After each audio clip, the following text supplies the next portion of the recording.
Crashers ready to burn some rubber with today's game, Dragster, for your Atari 2600. Let's go ahead and take Dragster. Let's pop it in my 7800 Pro system and see how it holds up today. Let's go to the game.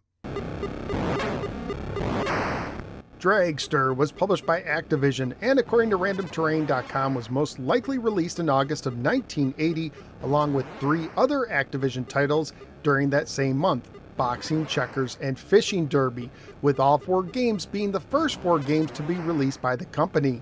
It was programmed by David Crane, one of the company's co-founders, who is probably best known for Crane Pitfall, which would come out about 2 years later. Dragster was heavily inspired by the late 70s Atari arcade game Drag Race. The manual opens with the following: you have in your hand one of the most exciting video games ever designed. One word of caution: this game takes a little time to learn because it's so challenging. It's very tricky, so please read these directions and give yourself some practice time. Then you can aim for the world record. Dragster is a drag racing game for 1 or 2 players with 2 different game modes.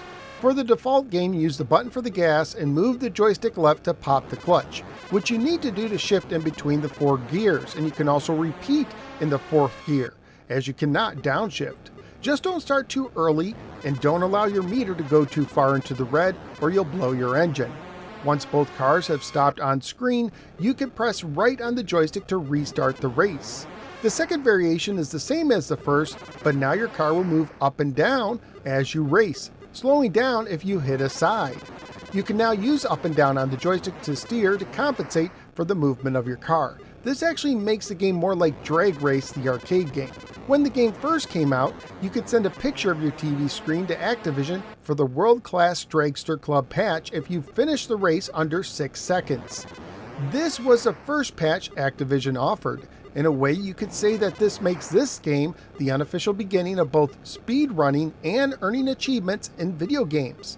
And by the way, due to the limitations of the 2600, times would always end in either a 1, 4, or 7. Now, as a lot of you know, a controversy arose when it came to the world record in the game. Todd Rogers famously claimed a world record of 5.51 seconds in the first game variation.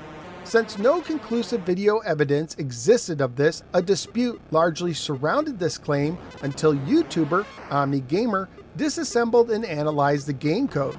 His analysis concluded that not only was the 5.51 time impossible, but so was the rumored computer simulated time by Activision of 5.54 seconds. OmniGamer concluded that the best possible time was actually 5.57 seconds, and that time not only involved the player's skill, but also what random frame you started on.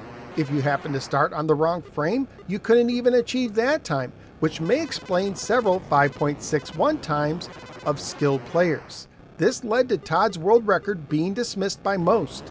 What I didn't know before my research is that Todd was one of 3 people to be recognized with the 5.51 record. In the spring 1983 Activision newsletter, Todd is listed with a 5.51 time alongside William Stewart and Kevin Kopaczewski. Not much is known about these 2, and it's unclear how all 3 got credit for this time, whether it was doctored images, misread photos, or even a simple typo that was inputted as 5.51 when it should have been 5.57. After all, 1s and 7s can look similar in some cases. But back to the game itself. Graphically speaking, the game was very impressive for its time, able to produce large cars never seen before on the 2600, and even a display that could accommodate up to 6 digits. Again, a first for the system. According to David Crane, both of these features were dumped, copied, and reused by other developers in their games for the system. Sound-wise, the game contains no music, but the sounds are very well done for a 10-second early Atari 2600 game. Family-friendly wise, the game will most likely get an E for everyone rating if released today. Currently at PriceCharting.com, the game has a value of $7 loose, $26 complete, and $38 new. So what do I think of Dragster for the Atari 2600? Is it worth playing today? Even though it may not have a lot of replayability for the average gamer, I think every Atari 2600 fan should give this game a try, if nothing else to experience one of the granddaddies of speedrunning. This is one of those games that when I first tried to play it without fully understanding how, I would constantly blow my engine in record time. But once I got used to the controls, which does involve a learning curve of sorts, it became a short-term addiction trying to get a solid time. I even streamed this game for almost an hour straight trying to do just that without feeling bored. I will say that after reaching my current potential, the desire to play it more does wane, and I found no enjoyment in the second variation. Adding more to this game is just not necessary. So it's a game I enjoyed getting into and learning about, but at the same time it's not a title I plan to revisit that often. So where am I going to rank Dragster among the other Atari 2600 games I've previously reviewed?